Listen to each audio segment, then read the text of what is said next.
Good day, friends. Good day, humans. Blessings to all the courageous ones. Blessings to Julian Assange for telling the truth all these decades. Blessings to Trump and all the people who chose him to be a part of a leadership in very fake United States at this point, because it's still based on a very fake media, very fake history, and very fake foundations of money called fiat or fake money. So how many of these brave souls do you know? Do you consider yourself as a courageous and a brave soul? So let's extend a little bit. What to you means being courageous or having courage?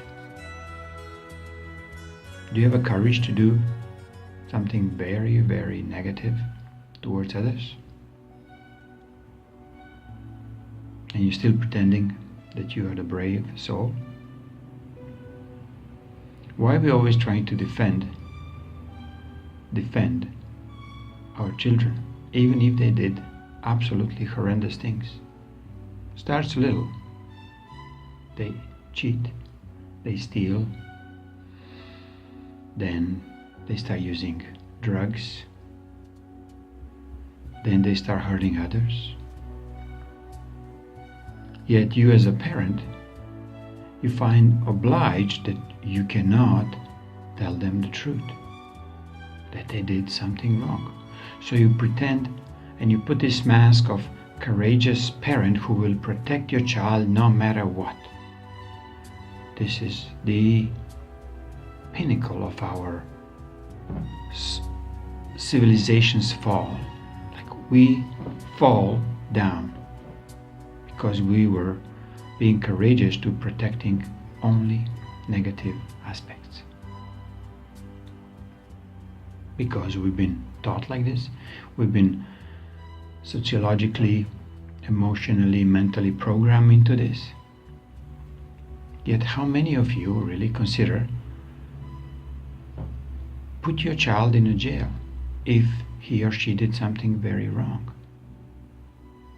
Be courageous enough to actually report it. Or when you see stealing in your company, would you rather be bought, not to say anything about this theft, bought with money or promotion, or you report it and be courageous enough to lose your job? Because you will definitely lose a job when you become a true whistleblower. So title for today: Courage to defend negative things is not a courage. So you tell me, when you go to war, how come US never had a war on its own shores? Even the Civil War in 1700s was fabricated. It was, let's say, fake, pretending that there is commotion between two parties, and they brought an influence from overseas, from Britain, as a second party. So somebody has to defend this notion of defending the king and his property, which is, at that time, he claimed it's his United States. So how come these creatures who went there to fight the mercenaries or the war criminals who went across and started attacking the people who are defending their own sovereignty? the United States people, or people of United States. Are these courageous mercenaries?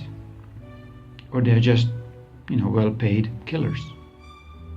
Because these are Spanish, French, and so on, other killers. They came from different directions with many ships. So, who saved the situation in that time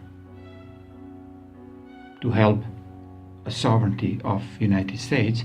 That constitution that we know it came along.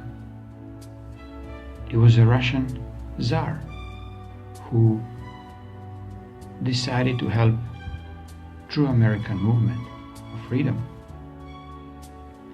So sometimes this courage, I think all the time until today, this courage of fighting for the freedom was very much abused.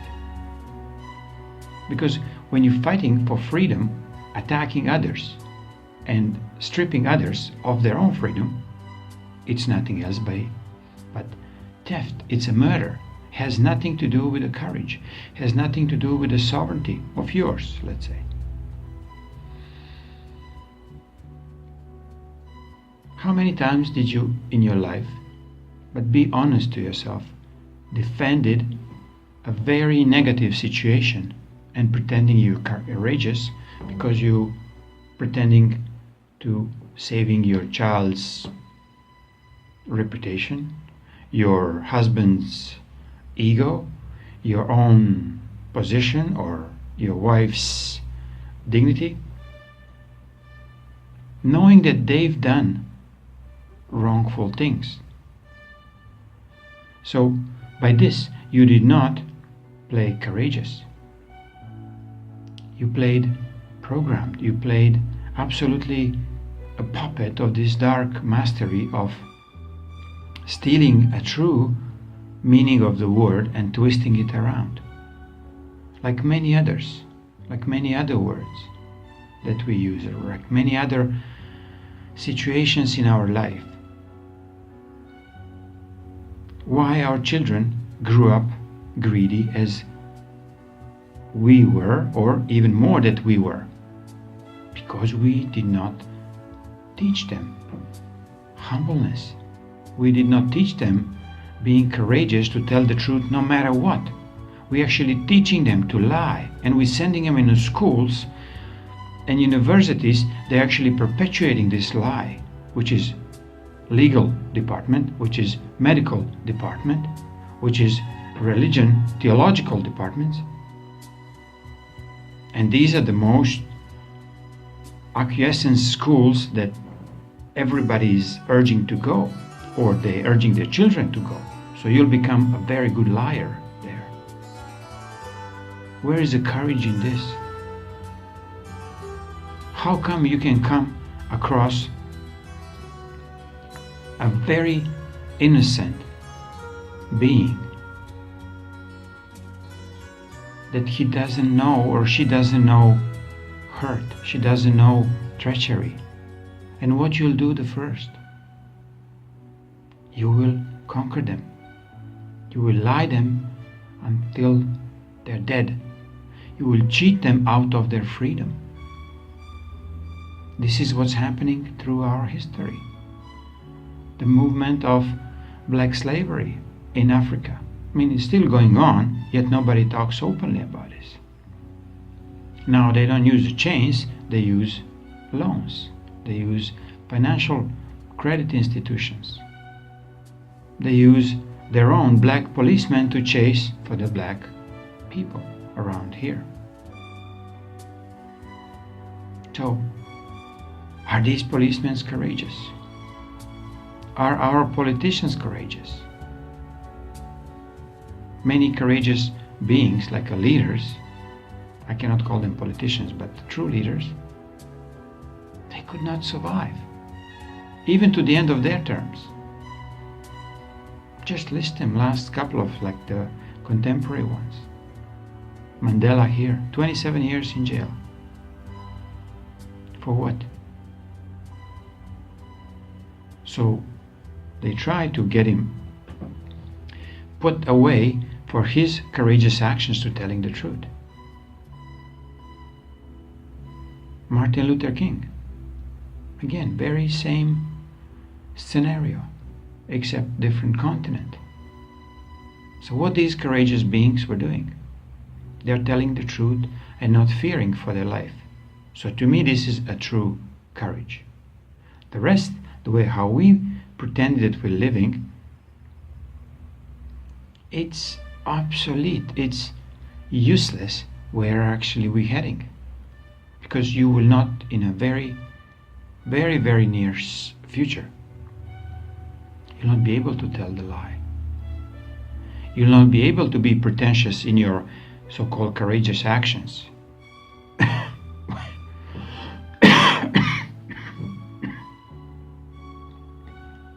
Where only people like John Fitzgerald Kennedy, Martin Luther King, Gandhis of this time, Mandelas, Julian Assanges, and Trumps will be honored as a true and courageous beings. The leaders who show they are not afraid of even internal enemies or any external ones who are supposed to show up. Yet I'm missing here one. Putin is another one of the great beings walking and talking. So these beings will not be able to be killed, Trump or Putin or Assange. Because our consciousness, our group consciousness, grew out of this old dogma where we have to go into war to be courageous. I was the first one of rare ones who refused to go to the war that was raging in Croatia, Yugoslavia. No matter what was my opinion, I did not want to carry the gun. So what does it mean? I'm a coward? Yes, and many of us were prosecuted as cowards, as deserters. But to me, this is showing the true courageous actions. When no matter what, you know that it's coming to you. You will sacrifice your comfort, your life,